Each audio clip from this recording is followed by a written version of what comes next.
Imagine standing in the stone courtyard of Penuganda, an 11th century Indian city, looking at 103 massive fire pits burning all at once. On the edge of these flames stands a young merchant princess named Vasavi, flanked by the leaders of 102 highly prosperous, influential trading clans. In moments, they will all step directly into the fire. To understand how a thriving city reached this terrifying precipice, we have to look backward at a single political catalyst, King Vishnuvardhana. He was a powerful Chalukya monarch who visited the city, saw Vasavi, and immediately demanded her hand in marriage. That singular royal demand set off a chain reaction that pushed an entire economic hub to the absolute brink of mass suicide. The power dynamic here is absolute. King Vishnuvardhana is older, already married, and belongs to an entirely different caste. In the Chalukya Empire, his word is absolute law, and he expects immediate compliance. Vasavi does the unthinkable. She refuses.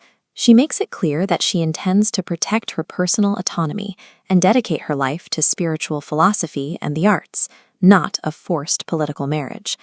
The king treats this rejection as an act of open treason. He immediately mobilizes his massive royal army, dispatching them to crush Penuganda and take the princess by force. Her refusal shifts her instantly from a quiet merchant's daughter to a high-value political target. Her family and the entire city are now squarely in the crosshairs of royal annihilation. As the army approaches, Penuganda's Vaisya, or merchant community, holds an emergency council. At this time, the community is strictly organized into exactly 714 gotras, or distinct family clans. Look at this network map of the city's population. When the council votes on how to respond to the king, 612 of these clans choose compliance. They argue that handing Vasavi over is the only mathematical way to protect their lives and their lucrative trade routes. They take their vote a step further and immediately flee the city in fear. This mass exodus creates a sudden, devastating demographic void that leaves exactly 102 clan leaders who refuse to run. They stand firmly with Vasavi, deciding that a woman's dignity is not a currency to be traded for political safety. This ideological split permanently fractures the Vaisya population map. It leaves a tiny, isolated pocket of loyalists standing alone against an incoming empire. Vasavi rejects the idea of a traditional military defense. She knows that pitting 100 merchant families against a royal army will only end in total slaughter. She proposes an alternative strategy, Atma Balidana, or self-sacrifice. It is an extreme execution of ahimsa, the principle of nonviolent resistance. By taking their own lives, they deny the king his prize without shedding the blood of his soldiers. At the edge of the fire pits, the historical record gives way to the mythological. Texts describe Vasavi revealing her cosmic form as Adi Parashakti, a supreme, four-armed goddess offering fearlessness and divine blessings to her followers before the end. Vasavi and the 102 leaders step willingly into the flames as the royal army finally breaches the city. When King Vishnuvardhana sees the smoldering aftermath of his demand, the sheer psychological shock of his spiritual crime kills him on the spot. By choosing the fire, Vasavi subverts the king's entire military apparatus. She destroys his royal legacy in a single afternoon and elevates herself from a mortal princess into a deity. The smoke clears. The king is dead, but the 102 Nwadal clans are decimated, leaving orphaned youth behind in a hollowed-out city. They face an existential threat.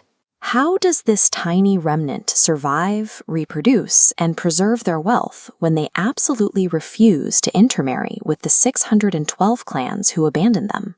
This family tree illustrates Vasavi's solution, Menerikam, or cross-cousin marriage. A young man marries his father-sister's daughter, looping the lineage back into itself.